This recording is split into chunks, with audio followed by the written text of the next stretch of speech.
Sir, சில ஜாதகம் யோக ஜாதகம்னு சொல்றாங்களே! ஆனா, அவங்களுக்கு எந்த விதமான யோகமுமே இல்லாம கடைசி வரைக்கும் ஏழையாவே இருந்து இறந்தர்றாங்களே! அதுக்கு என்ன காரணம்? வணக்கம். நீங்க சொல்றது ஓரளவுக்கு உண்மைதான். என்னதான் ஜாதகத்துல யோகங்கள் இருந்தாலும், அந்த ஜாதகத்துல லக்னம், லக்னாதிபதி இது 2ம் வலிமையா இருந்தா தான், அந்த யோகத்த அந்த ஜாதகரால அனுபவிக்க முடியும். லக்னமும், லக்னாதிபதியும் வலிமை இல்லாம போயிடுச்சுன்னா, கடைசி வரல அந்த யோகத்த அவங்களால அனுபவிக்கவே முடியாது. அதே மாரி பார்த்தீங்கன்னா, அந்த யோகத்த குடுக்கக்கூடிய கிரகங்களுடைய தசாபுத்திகள் நடைமுறையில வரணும்.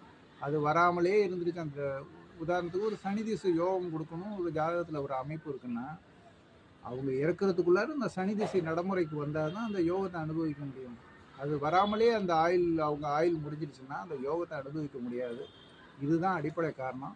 ஜாதகத்துல முக்கியமா லக்னமும் லக்னாதிபதியும் பலமா இருந்தாதான் எந்த யோகத்தையுமே நம்மளால அனுபவிக்க முடியும். இல்லைன்னா எல்லா யோகங்களும் காணல் நீராவே போயிடும்.